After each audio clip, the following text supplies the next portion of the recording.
Welcome to my live Q&A. I had several of you guys share some questions with me, and I actually love the questions that you shared because they are very common questions that I get as a physical therapist and MS specialist, which tells me that if a lot of people with MS are having these questions, that means that their other doctors, whether it's their neurologist that you see once or twice a year, or your other physical therapist, or whoever you're working with, that they're not sharing this information with you. So I feel honored that I can share this information with you, and I'm just going to jump right in.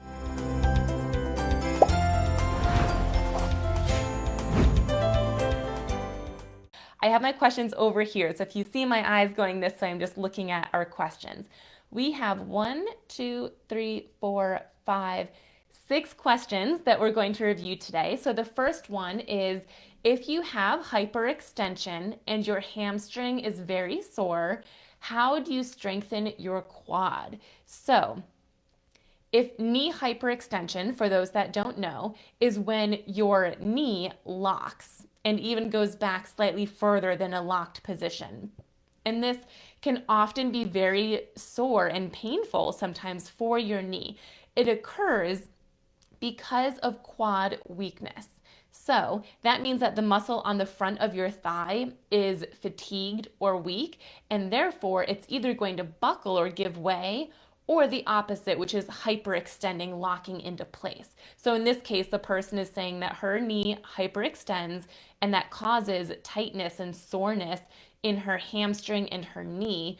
So how do you strengthen your quad? So one of my favorite exercises to strengthen my quad is actually in a seated position, and you slowly sit up tall and slowly straighten your knee and then bring it back down to a neutral position. So if you're sitting with your hips at 90 degrees, you'll straighten your knee, pause when it's fully straight or as straight as you can get it, and then slowly lower it back down. That is one of my favorite seated exercises to strengthen the quads.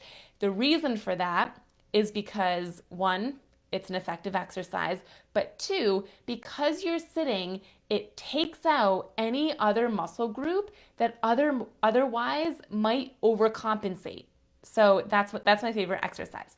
Our next question is from Heather, who says, I want to know why it seems like my hamstring gets tighter at night.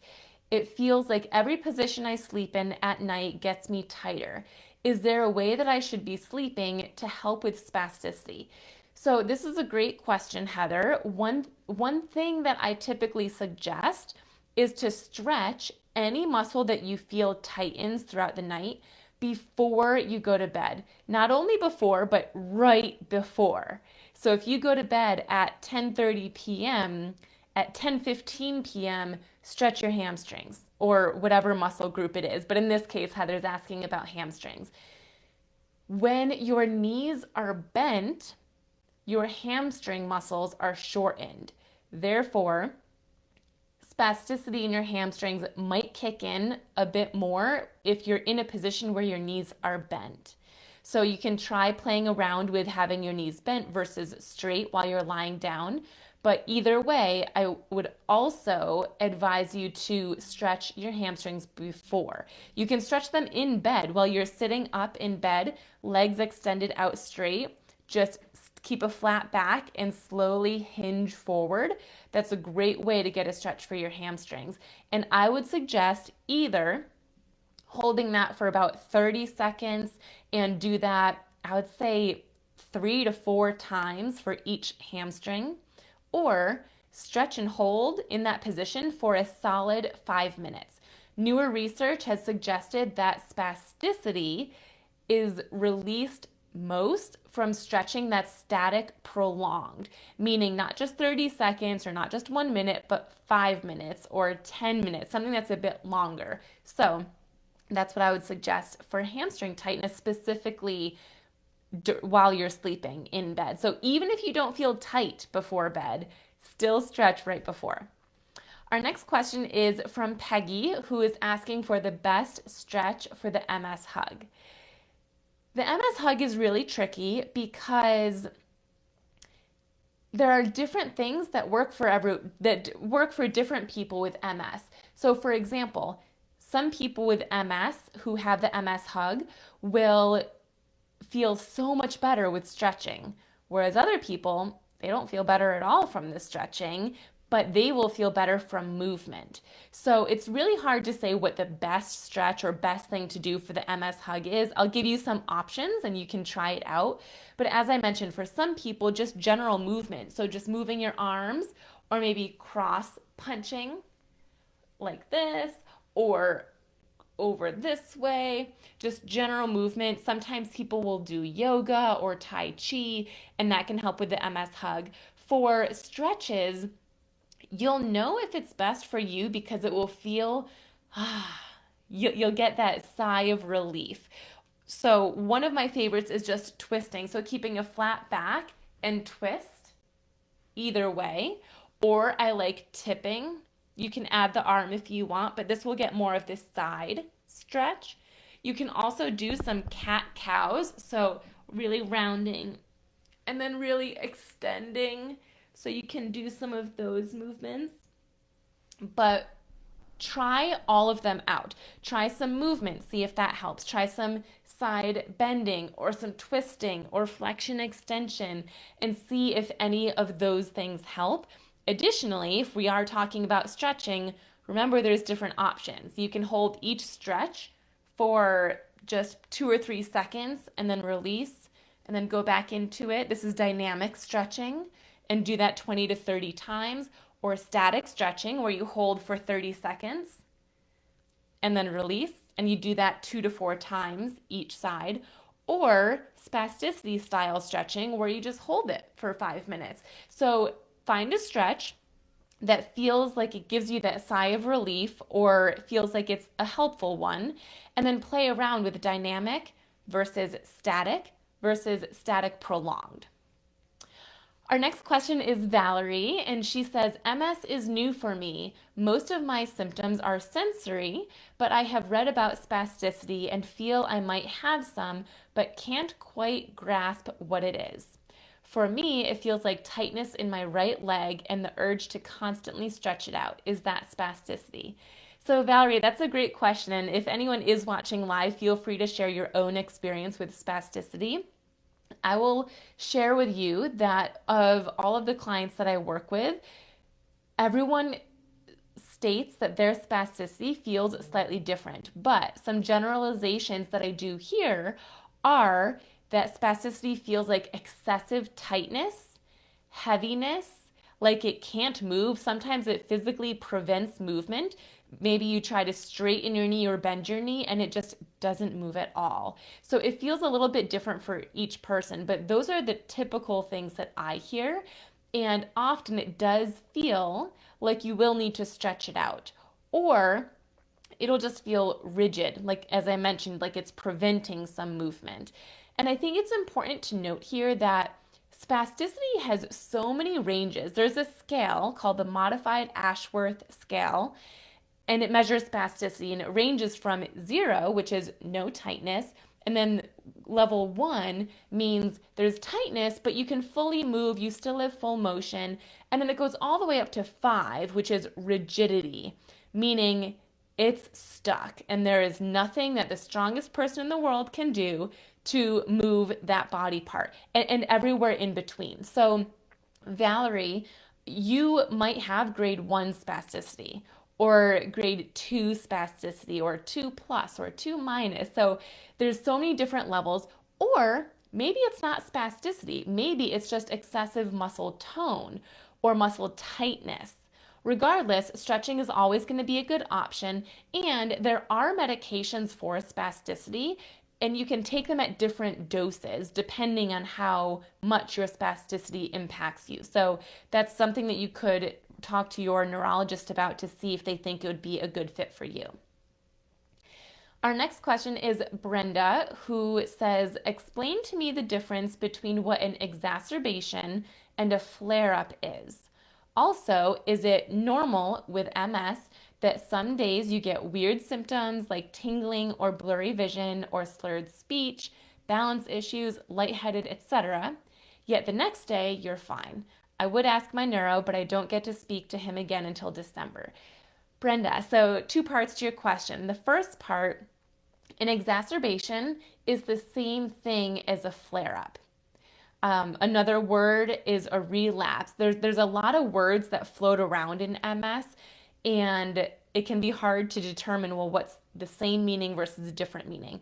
An exacerbation is the same thing as a relapse or a flare. Now, one thing to keep in mind is there's a pseudo exacerbation, pseudo relapse, pseudo flare. And what that means is it's the symptoms, whatever it is that's being exacerbated, is not actually a new lesion in your brain or spinal cord, or it's not new damage. It's that symptom is being caused from something, which leads me to your second question. So your second question says, is it normal to have symptoms some days and then the next day you're totally fine? Yes, that is normal. The most common thing that I run into as a PT is that my clients have heat intolerance. And when you have heat intolerance, that means that if your core temperature rises by at least half of a degree or more, which is not much at all, then one or several of your symptoms can come on, or it can be exacerbated or flare up. And it's not that there's new disease, it's just that your core temperature is rising, and so it's causing heat intolerant symptoms. Therefore, if you cool your core temperature down, those symptoms should lower. Also, sometimes there's no reason for it. Sometimes I feel that my clients have pseudo flares or pseudo exacerbations for no apparent reason. Their core temperature felt fine. They weren't overly fatigued. They didn't overdo it one day. They just have flares. So if you do feel like there is a cause for the exacerbation or the flare, then that's something to dive into. Keep your core temperature down. Or if you have cold intolerance, keep your core temperature a little bit higher. Or if you overdid it with exercise or errands or chores, then just take it easy the next time. So implementing some of those strategies. And then our last question today has a little bit of a description followed by the question. So Catherine says, I fell today, was standing talking to a neighbor, felt slight when I was weight shifting, had flip-flops on, which is a no-no for me. She was weight shifting, caught the outer edge of the flip-flop, and she went down. She ripped her new pants, potentially a broken toe, but her question is, why did it feel like slow motion of events, but still not able to react correctly? So there's a few reasons for this. Sometimes, and this is actually quite often that I hear, when something feels like slow motion, you're feeling it happening to your body, but your muscles are unable to react at the speed that you need them to. So your brain is sensing what's happening, but your body is not physically able to respond. And therefore, it's processing everything and helping. Sorry for the dog barking. I'll wait. They might bark again.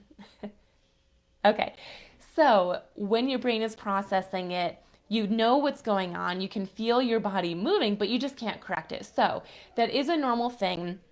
And the second side of this is that you need to strengthen your muscles to correct you when you do lose your balance. Sorry for the dog barking. So when you lose your balance and you're falling this way, if you practice weight shifting exercises, then it can help you shift your weight back this way or vice versa. So it's really important to practice weight shifting exercises, both going side to side, as well as forward and backwards, as well as diagonally. So practicing weight shifting in multiple situations. So that's the best exercise and thing that you can do to help your body correct its balance when you got off balance. Now, I will just also say, sometimes I have found that when my patients are falling, their muscles and their body goes into fight or flight mode, meaning you could have the best strength, you could have the best weight shifting, and you still fall over slowly and controlled, or maybe it's fast, but your body goes into fight or flight mode and it just stays in the mode of trying to protect you, in which case it just kind of tightens up and then it lets happen whatever's about to happen. So that is also something which is a little unfortunate. The best thing you can do is once you're slowly and hopefully uninjured down to the floor, take some time there, rest, take a deep breath, let it go, calm yourself down a bit, and then attempt to stand up and continue moving. I also see over in the live chat, Karen says, finally found a used hip press since I can't go to the gym anymore. How often do you recommend on weight training on a machine? Thanks. So everyone is different. I hate saying that answer because it's so wishy-washy and I personally don't like hearing that answer, but it couldn't be further from the truth with MS. Everyone is different. So my advice to Karen, as well as anyone else who is wondering something similar, hi Susan, my advice is if you're wondering how many days a week to do something, start with 3 days a week and then analyze how did that feel. If it caused any type of symptoms or fatigue or heat intolerance or flare or whatever it is, it was too many times. So maybe you tried Monday, Wednesday, Friday. So then if it was too much, next week, only do 2 times. The next week, if that was still too much, just do it once and work your way up. Or if 3 times was fine, go for 4 times or 5 times. The only guidance I'll give you is our bodies need rest. Our muscles grow during the rest days and the rest periods. So it's been suggested that people with MS exercise 5 to 6 days a week with at least 1 to 2 days of rest time. So, and that goes for all exercises, whether you're using weight machines, lifting with resistance bands or dumbbells, or just doing seated marches or leg kicks. So listen to your body, start with 3 days, and analyze. See how that goes. Just going to see if we got other questions. I see Catherine. I will add weight shifting to my exercises. Yes, that's one of my favorite things to do. Angela says, hi from Cary, North Carolina. Sorry I'm late. No problem. And Peggy said thank you as well. Awesome. All right. So that's all I've got for you guys. Thank you for submitting your questions. I love doing these every now and then. And I try to do at least one every single month. So if you have questions for me that you'd like me to answer on our next live Q&A, just drop them in the comments. And I will hope to see you guys around next time. Have a good rest of your day.